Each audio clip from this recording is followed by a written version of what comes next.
Hey up YouTube, bit dark in here today, isn't it? Right, dead quick one today, dead quick intro anyway. Got loads to get on with down on the plot.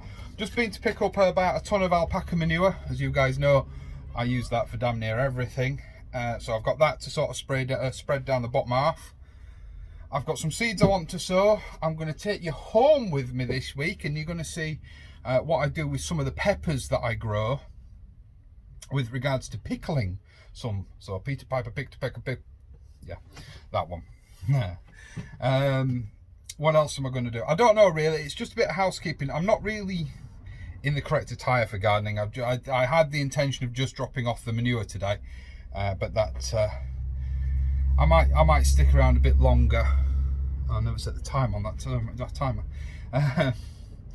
Hopefully it's not set to auto actually. Sorry, let's zoom close up. I'll have a look at that in a minute. I might take you around the plot. I'm still in the process of tidying up, but there's a couple of things I want to show you. So we'll probably have a short-ish plot tour. It won't really be a full tour. I just want to show you there's some important things that you jobs to be doing now that I've done that I want to show you. So we'll go around and look at those. So I'm going to spread the manure, which I'll probably time lapse. Yeah, spread the manure, sow some seeds.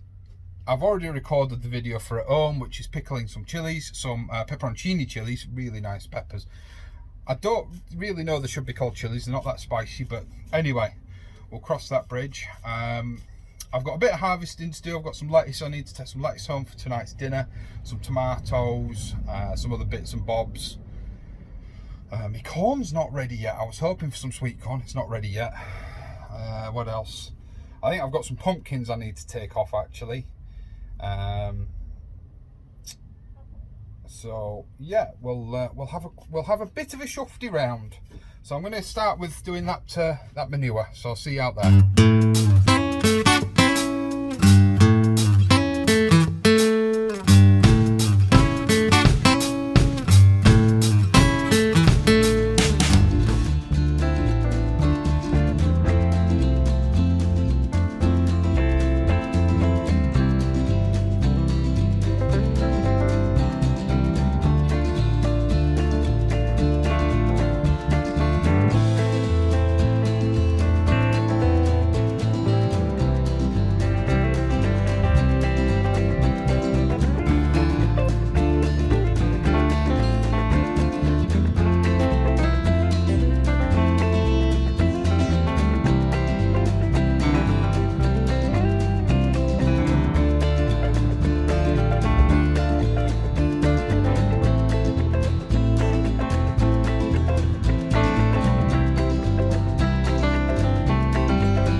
That's the manure shifted. Didn't take as long as I thought it would, but I've had a nice rest. It's nice actually for the first time in a long time to be able to come up and sort of sit and just take it in and just have a chill out. So I've taken that advantage to do that today, and it is something I do recommend all allotment keepers do. Take the opportunity to sit and enjoy what's happening in your garden. We only get a few months of pretty sort of crop for every year, so you know, 2 to 3 months of where your entire plot is green and nice, of stuff that you want that's green and nice and not weeds. So speaking of continuing crops and having crops and things like that, I've got 10 packets of seeds here that I'm going to sow now in early August. Some of them say this is the wrong time to sow them, and they're a bit of an experiment, although I don't think many of them say that. And some of them, it's about time they were sown, and some of them might even be a little bit late. I've been watching Grow Cook Eat, so I've got myself a what do they call it? A level of 5,000 for my for the tops of my trays. So what I'm going to do is you don't want to be looking at my ugly mush the entire time. I'm going to point you down, we'll have a look at each seed as I sow it, but apart from that, I'll probably jump cut to each seed, because you know, you don't want to see me sowing, so you don't want to sit and watch me sow seed modules for 20 minutes, do you? Or do you? I don't know. I've actually been thinking recently, something that one of my favourite YouTube gardeners used to do, Sean James Cameron. I've not seen if he's done it for a while actually. He did a second channel which was called Raw Gardening, which is just, everything was just unedited, straightforward. You know, if you went and did weeding for 2 hours, you could, if you wanted, sit and watch him weed for 2 hours. And sometimes actually it made great relaxing viewing. But we're going to get some seeds sown today. So today is the 6th of August 2020, and we are going to be sowing all sorts. So I'll get the camera angle set up and we'll crack on. See you in a sec. So I hope to be able to sow about 14 trays. Not sure if I've got enough compost to do 14 trays. So if I run out of compost, I will show you the other seeds that I'm sowing. But first of all, I'm just going to show you how I sort of do this, and it's simply, I mean, if you've got more space, that's great. The best way to do it, is overfill, bang down, and go into Grow Cook Eat.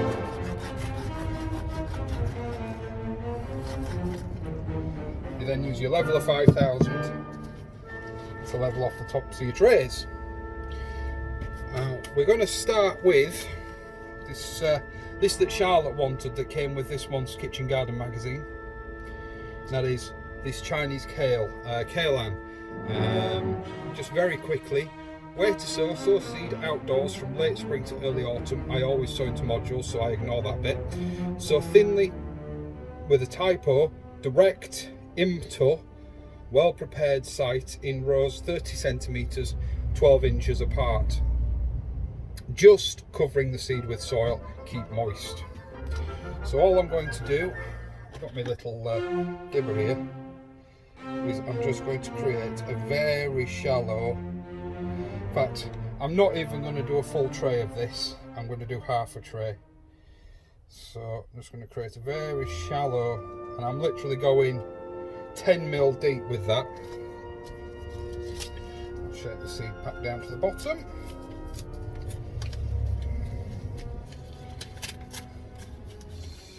Mr. Woodlouse there helping my compost to break down. You're going to end up in trouble, Mr. Woodlouse, and woodlice, believe it or not, get a bum deal. They get blamed for a lot of destruction of crops, and usually it's not actually them. Woodlouse will move into a veg like a chilli or a tomato after a slug has made a hole. A woodlouse itself won't make a hole. So we'll go with, on the other side, we'll go with some of that chicory. So on the other side, I'm going to put some more chicory. I like chicory, and I'm hoping that what the kids do, or that I'll be able to convince them it's cabbage.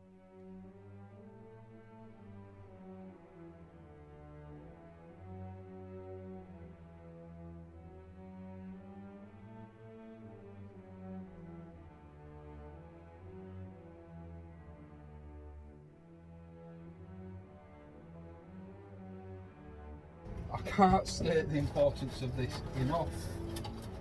Labels. The most important thing you can do, honestly. Yes, I'm using plastic labels. Yes, I've been using the same labels for 3 years. all I do is I bleach these off with some bleach and then some isopropyl alcohol to remove any leftover permanent marker.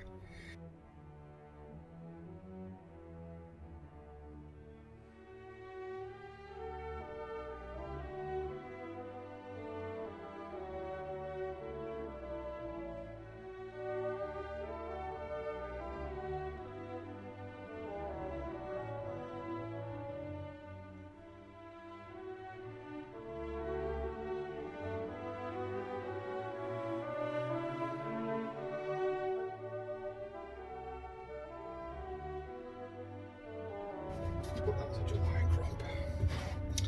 So next we're going to try this salad leaf Claytonia, which apparently is like spinach.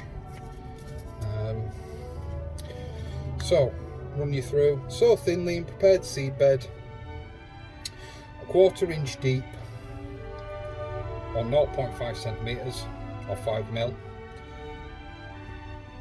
In rows 25 to 30 centimeters apart, 10 to 12 inches, or broadcast seeds over an area in a cold frame. Once again, for us, it's an experimental crop. I apologise, I know the writing's going to be backwards. I really need to sort that out.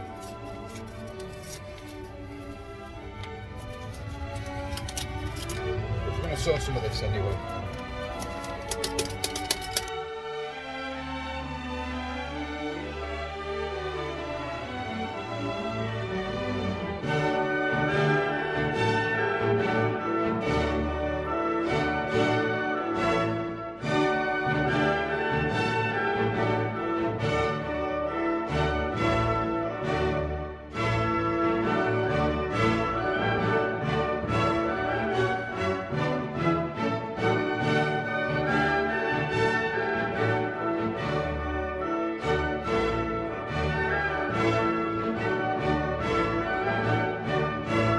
The next one is Cabbage Durham Early.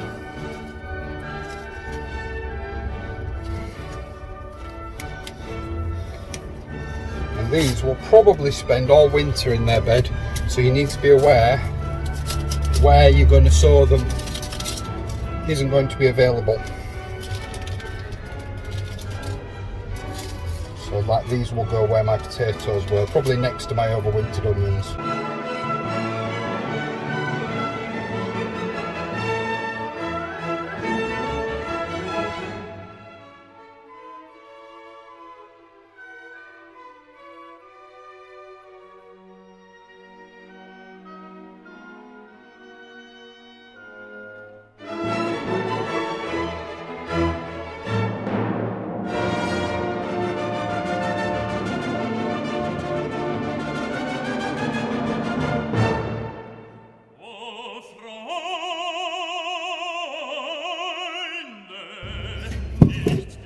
Next is some, I shan't show you this packet because it's just writing, it's just a little gem.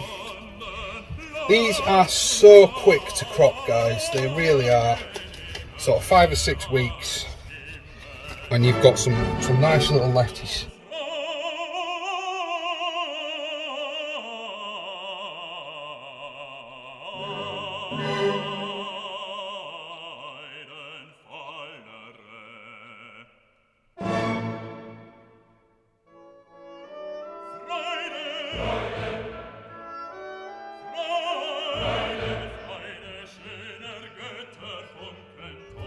You see, according to the packet on this, these shouldn't be sown past July, but we're going to go for a quick late crop on those. Whatever happens at the end of the day, the lettuce is still edible, you know, no matter how big it gets. The next ones are the Pompeii Onions, which is those, which I'm going to use not as a spring onion, but I'm going to use as a silver skin pickling onion. I'm not a big fan, I like my onions to pack a bit of a punch, but I think a cocktail onion, it's got its place on it, let's be honest.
do find that the level of 5,000 needs a fair amount of downward pressure though.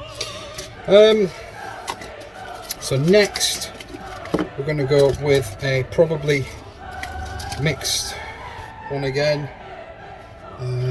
Yes, we'll do a mixed one again. We're going to do two types of turnips. So we're going to do snowball turnips, and then we've got these sweet bell turnips, which I have also previously sown, but I don't think actually got planted out. I think they got lost, which apparently can be sown in August, so that's what we're going to go with.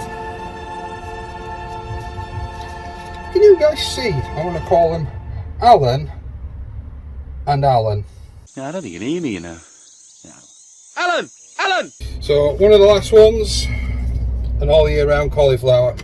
As I mentioned in the last video, not great on flavour, not my favourite flavour wise, but production wise you can't fault it.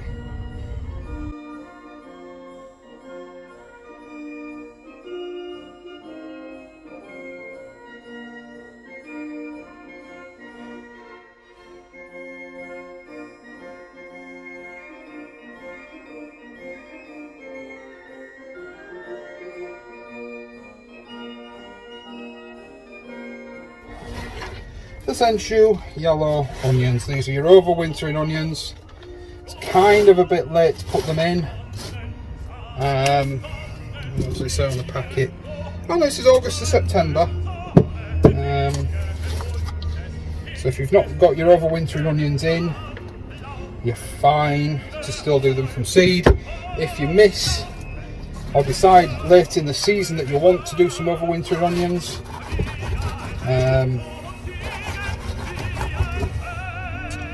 don't forget you can get sets, and those can be put out. I've put sets out as late as October and they've been okay, so no, don't worry about it too much, because I'm after some snowball sets, but they're proving quite elusive. So if any of you subscribers out there have got any sets for overwintering snowball onions, please send them my way. Back in a second.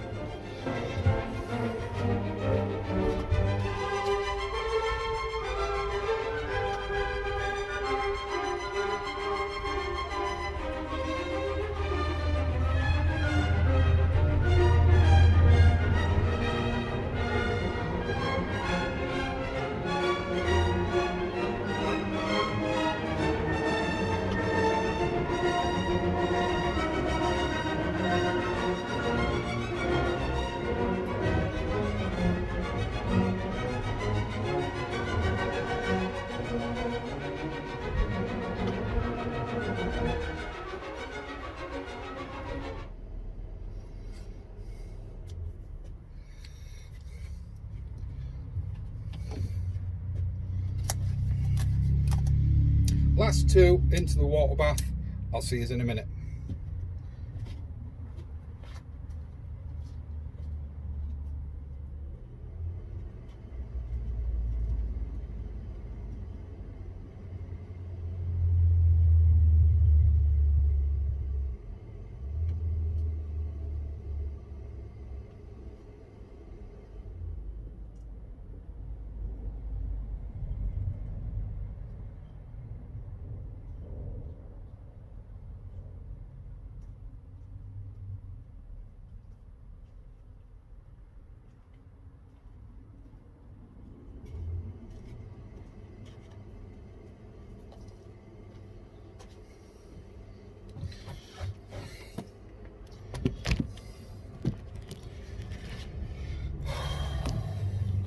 Really floppy.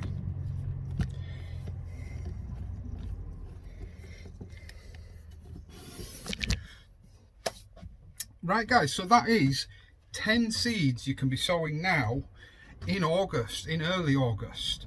There is still more, there is still more that we will revisit towards the back end of August, into September, and even into October. And don't forget also, sort of those times of year, we'll be talking sets as well. Not mummy and daddy making a baby, sets as in S-E-T-S, onion sets. So next job, we're just going to have a quick look outside. I want to show you the golden acre cabbages.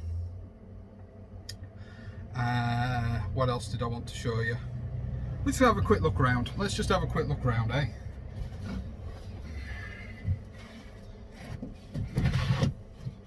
But we'll do this in one take and I'll edit it. Just give me a sec just to sweep up. Done.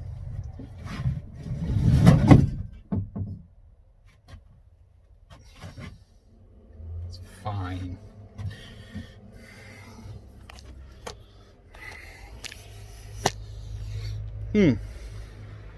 So, right, let's flip you around. Okay. Big project coming up, hopefully starting the end of the month on the chicken run to double its size. So I'm really happy about that, and I suppose these guys will be even happier because they're starting to molt. It's got the snack of some unwanted brassica seeds, or not unwanted, but seeds that I haven't had some room for, and they're getting a bit pot bound, so they might as well go out. So these are the Brussels sprouts that you saw me plant in another video. I'll try and get the type on screen for you, but they're growing nice. They're probably a couple of feet tall, growing really nice. These are the ones that went in before them. It's looking like we'll be starting to harvest these. You see all the Brussels sprouts starting to grow in there. Looks like we'll be starting to harvest them in a month or two. Got some purple sprouting broccoli here, with some broccoli to take home. Ooh, catching the camera. Some broccoli to take home in there. For those thinking of growing broccoli, this is approximately 4 feet tall, and there's 2 plants taking up nearly half an 8 foot by 4 foot bed. It does require a lot of space. These are the little gems. I'll be taking some of them home for tonight's dinner. The celery. This is pink blush. Let's have a look in there. And it's looking like, although it was in really late, it's looking like we might get something off that. I finally got round to making the cucumber something to climb up. I don't think it'll come to much now. It was far too late. I mean, yes, there is some diddy little cucumbers on there, and I might get something off it, but I don't like letting plants go to waste if I can help it. This bed's a real mess. I need to do something with this bed. It was going to be a second strawberry bed, but it's just not big enough. We need to rethink this bed. That's the primary strawberry bed. Big project coming up on there, but you can see all those little pots of runners. They just need going through and tidying up again, but the girls did a great job. These are the cabbages that I was talking about. These are the golden acre cabbages. Just unpeg this here and we'll be able to get in a little bit and have a look. See, the chickens have instantly gone, ooh, cabbages. So these are the golden acre cabbages, and if you wanted to, you could take that now. It's a small cabbage, but there's absolutely nothing wrong with that. For a family of 4, if we took 2 of them, that'd be plenty. I thought I'd put too many in this bed, but you see sort of my hand there, they're not a big plant, so I'll definitely be putting golden acre into my primary rotation for cabbages, because I can't fault it. It's a good size, good compact size, and I'd rather grow lots of little cabbages and sort of harvest 2 or 3 at a time for dinner, than only be able to get sort of 4 or 5 in an entire bed. So golden acre gets a big thumbs up from me. They were from growseed.co.uk.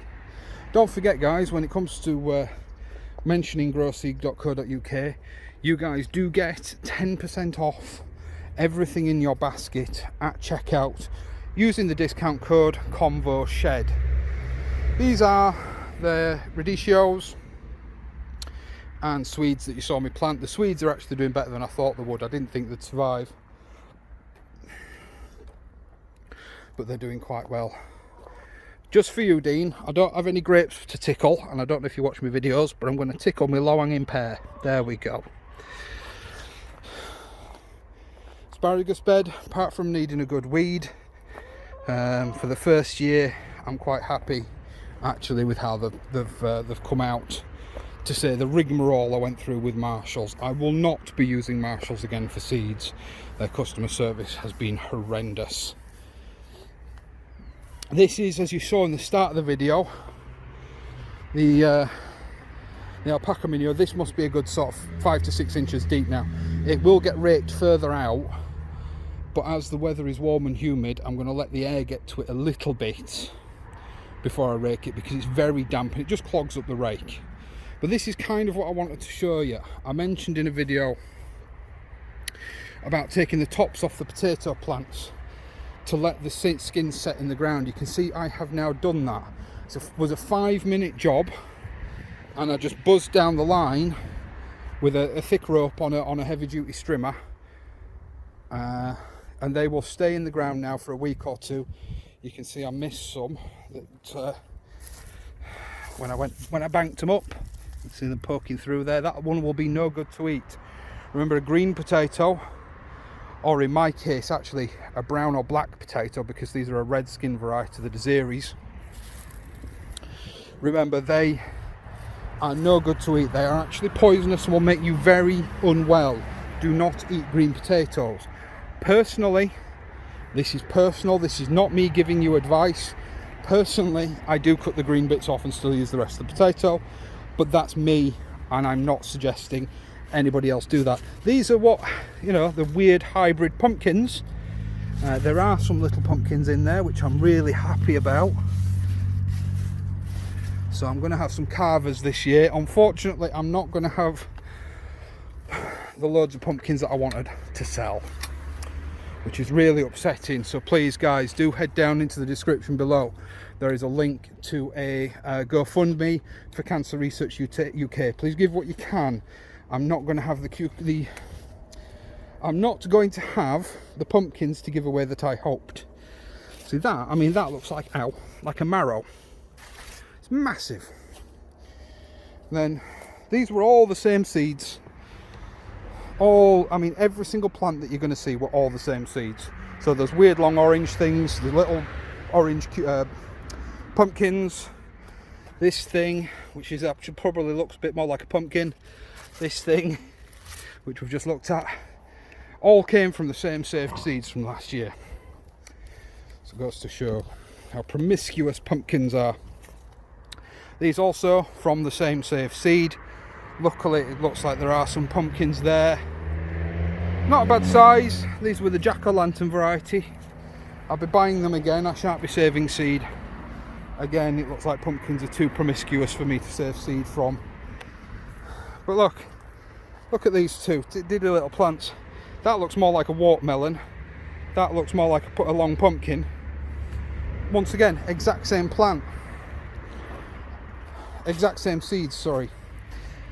Another pumpkin in there, some more hiding in amongst here, and some more little ones down there. I like the little ones because I like to do little families. I think it's awesome. But that's pretty much it, guys. We'll end with the sweet corn, which is taller than me. I'm 6'2", and that is taller than me. There's nice fair few cobs in and amongst there. They ain't ready yet. You need all these silks to grey and die off, at least before the corn is ready. Don't forget, give it a wiggle as you walk past, and it'll help germination. Have a quick look in the polytunnel. There's not much to see in there. The chickens have just made a right mess in here, so I need to tidy it up. And you see my tomatoes, lots of fruit on there. Hopefully they're all going to ripen. These chilies I need to sort of tie back. The phasalis, wow, the phasalis I've ended up taking out because they were just taking over. They were absolutely massive. Quick update here, these are the carrot bottled bottle carrot challenge. You see, it looks really awesome because you can see the little plant there. If I come down here, oh, there's the taproot, which is what you're hoping will eventually inflate to become your carrot. Isn't that cool? I do like that. That's cool. So yeah, we'll head back into the shed because it's raining, and I'll say me goodbyes for now. So guys, thanks for sticking with me if you're here at the end of the video. It's a real long one, but I hope I've put some things in that you like. I really do. Please remember, if you enjoy the content, please do hit that subscribe button down below. If it's red, if it's grey, leave it alone. If it's red, please do press that subscribe button. Press the bell icon if you would like a notification every time something gets uploaded to the shed. I know a lot of people for us don't like pressing that because we are multiple subject. It's totally fine, guys, totally fine, I understand that. Please also press that thumbs up button. Press that thumbs up button on YouTube, not on Facebook. I know I advertise a lot on Facebook, but please press the thumbs up button on YouTube itself. Massively helps the channel, it really does. I'd like to say welcome to all the new subscribers. I know a lot of people joined on the last video, the magazine unboxing or unbagging or unveiling, whatever. I'm going to continue to do those. Those have been that was very, very popular. It's very clear that you guys enjoy seeing that, so I will continue to do those for you. And I will continue to try and get the magazines as early as I can, and I will continue to get them from, hopefully, continue to get them from a supermarket. But I am looking at a subscription for the Grow Your Own magazine. But that's going to be it from me today, guys. I'm going to feed the chickens, and then I'm going home. I'm hungry. I need some dinner. So, yeah, like I said, I hope you've enjoyed today's video. There's been a lot in it. Congratulations if you've made it to the end. I know a lot of people don't. I'm looking at the possibility of releasing more frequent short videos as opposed to one long one on a Sunday. Let me know in the descriptions down below which format you would prefer, whether you would prefer 2 or 3 short videos throughout the week, or whether you prefer this one longer video at the end of the week. I know it's quite a divisive. It's quite a dividing subject, and I can't please everybody. I know a lot of people like to put the longer videos on and sort of switch off, leave it on in the background, and just listen to me waffle on and sort of glance at it. But let me know what you think. Also, let me know when you'd like me to go live next, and let me know if there's anything in particular you would like me to talk about in the live. I tend to do them as kind of a casual sort of chill out session, but let me know. Anyway, guys, right, that is it. I'm calling it a day. It's 6 o'clock. I'm feeding the chickens and I'm going home. Hey up YouTube, bit different today. We're at home, obviously. I thought I'd stick this into a video. I'm going to keep it short. But one thing I saw whilst I was doing my research at the start of last year, or the start of my chilli growing season, was a lot of people asking about the peppers that are here present in some takeaway meals and Papa John's pizza boxes. So after a lot of research, I actually found an article where the one of the head purchasing or one of the head buyers for Papa John's actually said they are Greek pepperoncinis. Now I say Greek, there are 2 types of pepperoncinis. There are Italian and Greek. Italian look a lot more like padron. They have a sort of bobbly end, a bit like a bell pepper. The Greek ones have a pointy end. I don't think it really matters, other than one is marginally more bitter than the other. But from what I can gather, the difference is minimal. I, however, have got the point-ended ones, which is the Greek, so that's what I'm going with. So all we're going to do, it's a real simple recipe, he says. I will leave full quantities in the description below the video. But your ingredients are obviously your peppers, and then you've got, in this case, I'm only doing 1 jar because it's a bit early in the season, 2 cloves of garlic. These are quite large cloves of garlic, but I may not use all of it. Just turn that off. That's just me pan boiling my jar, lid for my jar. My jar's in the oven sterilising. I'm going to go through this because people are going to ask, but to sterilise the jar, it goes in the oven at 150 degrees Celsius for at least 10 minutes, and that's after your oven is preheated. The jar lid, I boil mine for 10 minutes, and if possible, you leave both items in the oven, because of course your oven is a sterile environment, and the water that your jar lids have boiled in is a sterile environment. So if possible, you leave them in the oven and water until you actually need them. I don't worry about it too much, because obviously if I make myself sick, I'm only going to make myself sick, because I'm not selling this or giving it away. I don't really know anybody else that's as excited about these as I am. We've got the peppers, the garlic, we've gone through those. We've got, I'm using apple cider vinegar for this version. You can also use white wine vinegar. The amounts that I use remain the same. I will also be using a bay leaf and about a tablespoon of sea salt. The reason I'm using sea salt, you could use standard table salt, but table salt tends to have an anti-caking agent in, which may turn everything milky and cloudy. Whereas if you use something like sea salt, it tends to stay clear. So I'll get on, we'll get some stuff measured out, and we'll get it into the pan. So we're going to start with the cider vinegar, and you're going to have to bear with me a second because I've left my amounts.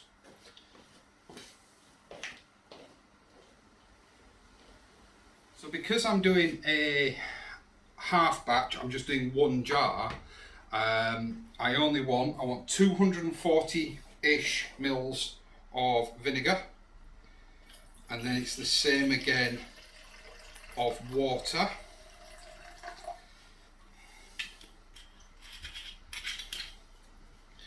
This in there. Bear with me a second while I just get the water. Doesn't have to be fancy water, it can just be tap water.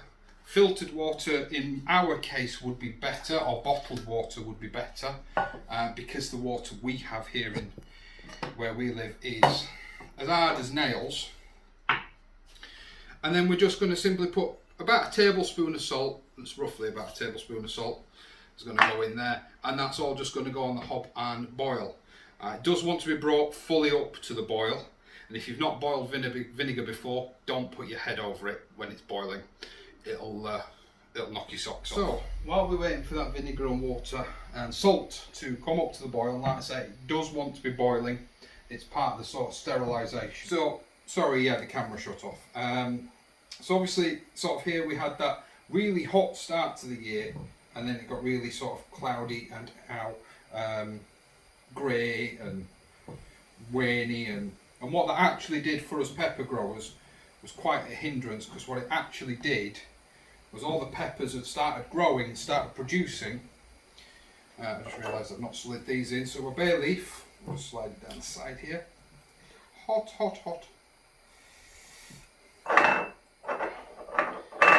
And the garlic. What that actually did for us chilli growers was it meant that the chilli plants started to grow and started to fruit, and then all of a sudden went, yeah, the weather's changed. Stop growing the fruit and start ripening the fruit. So as a consequence of that, you've got sort of, I can hold the outside of this now, it's cooled down a bit. As a consequence of that, you tend to have lots of little fruit early. Now, what you do need to do is when your peppers are ready for whatever stage you want them at, so jalapenos, if they're green, they've got the stretch marks, you need to take them off unless you want red jalapenos. Same goes for these guys, unless you want them red, take them off. Got an escapee. If you want them green, take them off when they're green, because what it will actually do is it will encourage the plant to make more fruit, or if not, it will encourage the plant to produce larger fruit from what's already there. It will cause fruit to go into survival mode, which will make it want to send out lots more bits and pieces. Now that's come up to the boil. There probably is going to be too much vinegar here for this one jar. What you can do, what I normally do actually, is any leftover vinegar, I just put it in a jar. But what you do need to do is you need to give this time to settle. So once you've filled it, it then needs another 10 to 15 minutes. I don't know if the camera's picking that up, but there's lots of bubbling going on. And that's all the airspace filling and all the peppers themselves filling with the vinegar. So you need to allow it time for that to happen, and you'll find that your vinegar will drop quite a lot. But that's it, guys. That's the peppers ready. All I will do is I will give them, like I said, 10-15 minutes, and then I'll top them up with the remaining the vinegar, pretty much all the way to the top, and then it'll go in the fridge. And after about 3 to 4 days, these guys are ready to eat. You leave them a bit longer, they'll go a bit softer, they'll take on more of the vinegary flavour. This is not a fermented pickle. This is a full sour vinegar pickle. I am going to try with the second half of the peppers that hopefully I get later in the season. I am going to try a fermented pickle with them. So make sure you subscribe, because we're going to do more stuff like that this year. I'm going to get on and pickle some eggs now. I'm sure you guys really aren't that bothered about how to pickle eggs, because it's just boiling eggs and putting them in white vinegar. So I'm going to get on with that, and I'll see you next week.